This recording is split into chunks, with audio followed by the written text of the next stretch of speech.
Everyone, welcome to Portuguese core classes. मैं हूं मेघा और आज हम पढ़ने वाले हैं एक बहुत इंपॉर्टेंट और इंटरेस्टिंग टॉपिक, डेमोन्स्ट्रेटिव प्रोनाउंस, जिसे पोर्चुगीज में बोला जाता है प्रोनोमिस डेमोन्स्ट्राटिवुस। ये टॉपिक बिगिनर्स के लिए थोड़ा कंफ्यूजिंग होता है, स्पेशली वेरिएबल और इनवेरिएबल प्रोनाउंस के बीच का डिफरेंस सबको क्लियर नहीं होता। इसीलिए वीडियो लंबा ना हो जाए और आप अच्छे से समझ पाए, मैंने इस टॉपिक को 2 पार्ट्स में डिवाइड किया है। इस पार्ट 1 में हम सिर्फ कवर करेंगे वेरिएबल डेमोन्स्ट्रेटिव प्रोनाउंस, उनका जेंडर, नंबर और उनका यूज़ रियल लाइफ एग्जांपल्स के साथ। तो चलिए शुरू करते हैं स्टेप बाय स्टेप, बिल्कुल ईजी वे में। तो अब चलिए समझते हैं कि डेमोन्स्ट्रेटिव प्रोनाउंस एक्चुअली होते क्या है, कौन से वर्ड्स यूज़ होते हैं और उनका काम क्या होता है पोर्चुगीज़ ग्रामर में। सबसे पहले देखते हैं इसका शॉर्ट इंट्रोडक्शन, ठीक है। तो डेमोन्स्ट्रेटिव प्रोनाउंस वो वर्ड्स होते हैं जो किसी स्पेसिफिक इंसान, ऑब्जेक्ट या आइडिया की तरफ इशारा करते हैं, लेकिन वो स्पीकर की पोजीशन के अकॉर्डिंग कैसे इशारा हो रहा है ये बताते हैं। अगर आपको याद हो, इंग्लिश में हम यूज़ करते हैं दिस, दैट, दीज, दोज, लेकिन पोर्चुगीज़ में थोड़ा अलग सिस्टम होता है। यहाँ ये प्रोनाउंस चेंज होते हैं जेंडर के हिसाब से, मैस्कुलिन या फेमिनिन, नंबर के हिसाब से, सिंगुलर या प्लूरल, और डिस्टेंस के हिसाब से भी, यानी चीज़ स्पीकर के पास है, लिसनर के पास है, ये दोनों से दूर है, ठीक है। और अब चलिए बात करते हैं डेफिनेशन की, जहाँ हम क्लियरली समझेंगे कि डेमोन्स्ट्रेटिव प्रोनाउंस का यूज़ कब होता है और ये किस किस सिचुएशंस में अप्लाई होते हैं, ठीक है। पोर्चुगीज़ में डेमोन्स्ट्रेटिव प्रोनाउंस का काम होता है किसी पर्सन या ऑब्जेक्ट की लोकेशन बताना, स्पीकर और लिसनर के रेफरेंस में।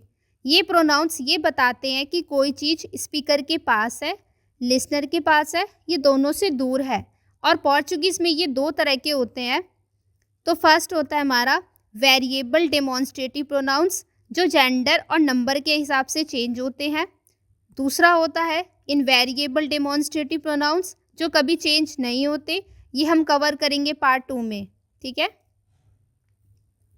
तो अब चलिए सबसे पहले बात करते हैं उन डेमोन्स्ट्रेटिव प्रोनाउंस की जो नाउन के साथ यूज़ होते हैं।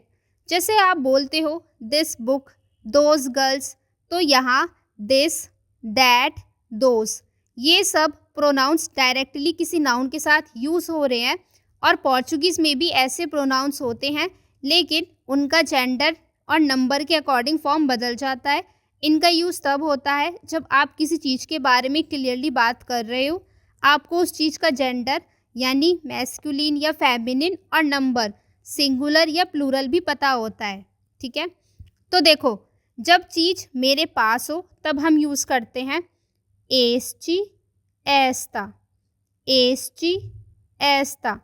एस्ची हो जाएगा हमारा मैस्कुलिन सिंगुलर, एस्ता हो जाएगा फेमिनिन सिंगुलर, ठीक है। इनका प्लूरल फॉर्म क्या होता है? एस्चिस, एस्तस, एस्चिस, एस्तस। तो जो एस्चिस है ये हो जाएगा मैस्कुलिन प्लूरल, एस्तस हो जाएगा फेमिनिन प्लूरल, ठीक है। जब चीज़ तुम्हारे पास हो तब हम यूज़ करते हैं एसी, ऐसा, एसी, ऐसा, ठीक है। तो यहाँ पे जो एसी है वो हो जाएगा मैस्कुलिन सिंगुलर, ऐसा हो जाएगा फेमिनिन सिंगुलर, ठीक है। इनका प्लूरल फॉर्म होता है एसिस, एसस, एसिस, एसस। एसिस यानी मैस्कुलिन प्लूरल, एसस फेमिनिन प्लूरल, ठीक है।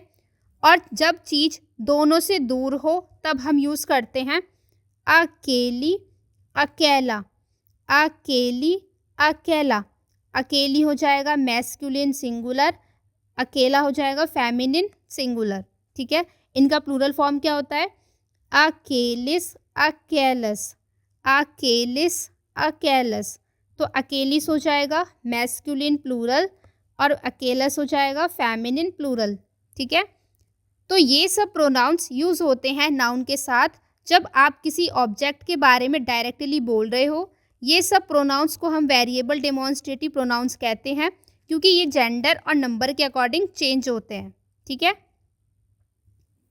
तो अब चलिए देखते हैं कुछ रियल लाइफ एग्जाम्पल्स जिनसे आपको क्लियरली समझ आएगा कि वेरिएबल डेमोन्स्ट्रेटिव प्रोनाउंस कैसे यूज़ होते हैं जेंडर, नंबर और डिस्टेंस के अकॉर्डिंग। ठीक है, तो फर्स्ट है हमारा एस्ची लिव्रू ए नोवू। एस्ची लिव्रू ए नोवू, इसका मतलब है दिस बुक इज़ न्यू। ठीक है, यहाँ पे हम एस्ची लिव्रू कह रहे हैं, यानी दिस बुक।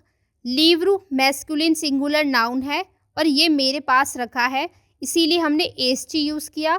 अगर ये फेमिनिन होता, यानी अगर ऑब्जेक्ट फेमिनिन होता, तो हम एस्ता यूज़ करते। ठीक है, नेक्स्ट है एस्ची सेल्यूलार एमेऊ। एस्ची सेल्यूलार एमेऊ, इसका मतलब है दिस फोन इज़ माइन।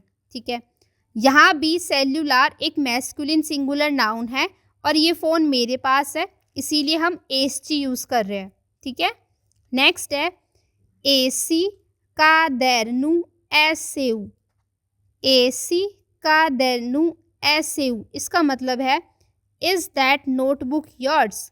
मतलब काdernu भी मैस्कुलिन सिंगुलर नाउन है, लेकिन अब ये लिस्टर के पास है, इसीलिए हमने एसी यूज़ किया है, जो तुम्हारे पास वाली चीज़ के लिए यूज़ होता है। ठीक है, नेक्स्ट है एसी फिल्मी फोई इंटेरेसांची। एसी फिल्मी फोई इंटेरेसांची, इसका मतलब है दैट मूवी वॉज इंटरेस्टिंग। ठीक है, फिल्मी मैस्कुलिन सिंगुलर है और यहाँ हम उस मूवी की बात कर रहे हैं जो लिसनर के पास थी, शायद उसने देखी हो, तो हम एसी यूज़ कर रहे हैं। ठीक है, इस वाले एग्जाम्पल को थोड़ा और अच्छे से समझते हैं। देखो, पोर्चुगीज़ में जब हम डेमोन्स्ट्रेटिव प्रोनाउंस जैसे एस्ची, एसी, अकेली यूज़ करते हैं, तो हम सिर्फ फिज़िकल लोकेशन की बात नहीं करते, हम बात करते हैं फिज़िकल डिस्टेंस की।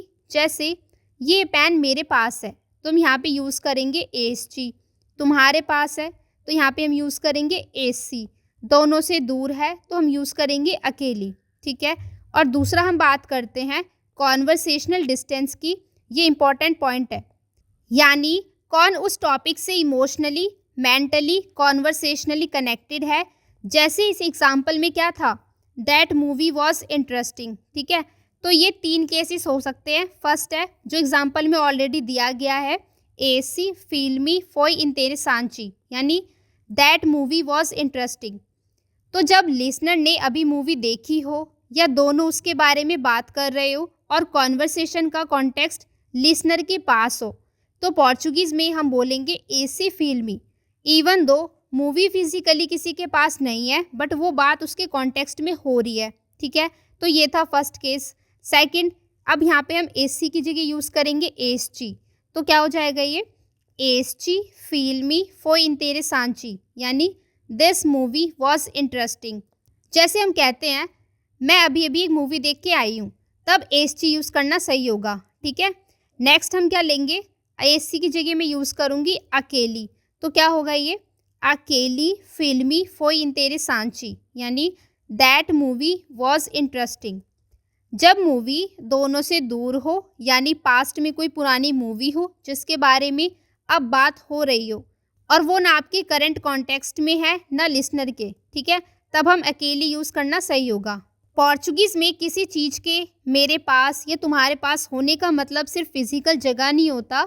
ये बात इस बात पे भी डिपेंड करती है कि कॉन्वर्सेशन का टॉपिक किसके कॉन्टेक्स्ट में है।